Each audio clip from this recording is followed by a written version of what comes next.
Hello guys, आज की जो वीडियो है हमारी वो लैंडिंग फुट पे है। क्योंकि जिस तरह से 3 तरह का होता है लैंडिंग फुट। आप मोस्टली जो फास्ट बॉलर जो स्ट्रेट आर्म एक्शन होते हैं उनका पाँव बिल्कुल सीधा आता है, और फिर कुछ होते हैं 45 डिग्री पे आता है। और जो बहुत ज़्यादा तेज़ फास्ट बॉलर हुए हैं जैसे विक्की भाई थे, शुएब अख्तर था, उनका बिल्कुल 90 डिग्री पे जाता है ये वाला लैंडिंग फुट। ये 3 तरह के लैंडिंग फुट होते हैं, उनमें से 90 डिग्री, 45 और एक सीधा। और जिस तरह से मैं जिस तरह का बॉलर था, सीधा एक्शन था, सीधी बॉडी थी, तो मेरा लैंडिंग फुट जो बिल्कुल सीधा आता था। और लैंडिंग फुट को बेहतर आप अर्ली ऑन कर सकते हैं यंगस्टर। जब आपकी एज 17-18 की होगी है ना, तो ये आपका लैंडिंग फुट अगर 90 पे है तो आप उसको सीधा नहीं कर सकते, अगर 45 पे है तो उसको 90 पे डिग्री पे एंगल पे नहीं लेके जा सकते। ये 16-17 साल की ये जो चीज़ होती है ना, लैंडिंग फुट अगर डेवलप हो गया ना आपका 1-2 साल में, आपके क्लब क्रिकेट आपने खेली है, तो फिर ये आप चेंज नहीं कर सकते। हाँ, इसके बाद हम अगले पाँव पे जाएंगे, वो आप उसको मॉडिफाई कर सकते हो। मगर ये बिल्कुल जो यंगस्टर छोटे बच्चे हैं ना, वो उनके लिए है कि जो 13 से लेकर 16 साल की एज तक होते हैं, और उनको ये चीज़ का ख्याल नहीं होता। वो आते हैं, सिर्फ बॉलिंग करते हैं, वो आगे देखते हैं, ये चीज़ें वो भूल जाते हैं। और जो कि मोस्ट ऑफ द बच्चे जो है ना, टॉप क्रिकेट खेलने से रह जाते हैं ये चीज़ों की वजह से। कोशिश करनी है जब आपका ये पहला लैंडिंग फुट है ना, ये सीधा होना चाहिए, सीधा। ये चाहे वो 45 डिग्री पे है, चाहे वो 90 डिग्री पे है। अगर ये थोड़ा सा क्लैप्स हो जाता है, ये देखिए क्लैप्स हो गया, तो आपकी हाइट यहीं से कम होगी है। तो कोशिश करना ये सीधा हो, ये देखिए हाइट, और ये देखिए क्लैप्स हो गया, तो आपकी हाइट तो इधर से आगे, और यही अगर यही क्लैप्स हो गया तो फिर आगे भी क्लैप्स हो जाएगा। अगर मैं अपना एक्सपीरियंस शेयर करूँ आप यंगस्टर के साथ, तो मेरा पाँव बिल्कुल सीधा आता था, क्लोज टू द स्टंप आता था। ये वाला लैंडिंग फुट जो है, अभी हम लोग लैंडिंग फुट पे, कुछ बॉलर्स के थोड़ा सा वाइड भी आते हैं, और आगे जाके हम इनके ऊपर भी बताएंगे कि दोनों में डिफरेंस क्या है। जो क्लोज टू द स्टंप होते हैं कुछ फास्ट बॉलर, और कुछ थोड़ा सा वाइड आते हैं, जो कि उनके अगला लैंडिंग फुट भी वाइड आता है। तो अगली जो बात करने जा रहे हैं, ज़रा गौर से सुनिएगा, तो अगले फुट पे आ रहे हैं कि वो उसको कैसा बेहतर किया जा सकता है।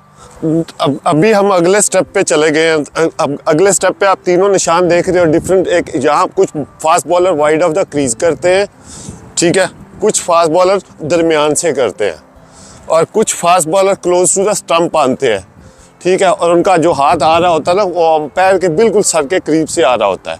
और इनमें तीनों में से आपने जज करना है कि तीनों में से मोस्ट इफेक्टिव बॉलर कौन होता है। जो wide of the crease fast bowler होते हैं, जिनका पाँव देखे यहाँ पे मैंने थर्ड जो बिल्कुल क्रीज के साथ आ रहा है, ये जो फास्ट बॉलर होते हैं, और ये जो फास्ट बॉलर होते हैं, ये और ये 2 स्टेप काफ़ी लड़के अर्ली ऑन क्लब क्रिकेट जब स्टार्ट करते तो इनको बेहतर नहीं करते, तो वो वहीं पे ही ऑलमोस्ट, फिर वो इतने जल्दी चेंज ही नहीं कर सकते जाके ऊपर वाली क्रिकेट में या फर्स्ट क्लास में। तो मेरी कोशिश होती थी कि मैं यहाँ से बॉलिंग करूँ। जब आप यहाँ से बॉलिंग करते हैं, और इन दोनों चीज़ों से आप यहाँ से अगर आप बॉलिंग कर रहे हैं, तो बैट्समैन को आपका बॉल अर्ली ऑन नज़र आ जाता है। यहाँ से भी जो बड़े टॉप बैट्समैन होते हैं वो भी जल्दी चेक करते हैं।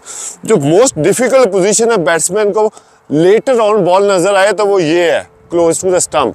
अगर आप close to the stump bowling करते हैं, तो बैट्समैन यहाँ खड़ा होता है ना, तो यूं ही वो देखता है तो बॉल उसके करीब आ चुका होता है। जो wide of the crease bowling कर रहे होते हैं, तो बैट्समैन जल्दी पिक करता है उनकी लाइन और लेंथ को। तो ये आज की जो वीडियो थी, कोशिश करनी है जो मेरी तरह के बॉडी के फास्ट बॉलर है, लंबे टॉल हो, वो क्लोज टू द स्टंप यहाँ से आके कोशिश करें कि ये चीज़ प्रैक्टिस से ठीक होगी। ये आप कुछ की तो नेचुरल होती है, मगर मेरी भी ये चीज़ प्रैक्टिस से ठीक हुई थी, और मैं आपको बताऊंगा कि ये कैसे ठीक हुई थी। ये चीज़ जो मेरी बेहतर हुई थी कि मैं क्यों क्लोज द स्टंप आ गया था, क्योंकि हमारे जो शकुपुरा जिमखाना पे फास्ट बॉलर होते थे, वो ऑलमोस्ट 14-15 फास्ट बॉलर लगे होते थे एक टाइम पे। उनके सारे सबके पाँव इधर आ रहे होते इस एरिए में, तो वहाँ क्या होता था कि होल बन जाता था। मेरी वो चीज़ कैसे बेहतर हुई, मैं बजाय कि होल में आपका पाँव होल में आए, वो टेढ़ा होगा, एंकल को टेढ़ा होगा, नी प्रॉब्लम होगी, तो मैं बचने के लिए मैं कोशिश करता मेरा पाँव होल में ना जाए। तो जहाँ पे मैं बॉलिंग करता था वहाँ से एक ही फास्ट बॉलर बॉलिंग करता था, बाकी सारे यहाँ से करते थे। तो ये चीज़ मेरी उस वजह से ठीक हुई कि उस होल से बचने के चक्कर में मेरी ये चीज़ बेहतर होगी।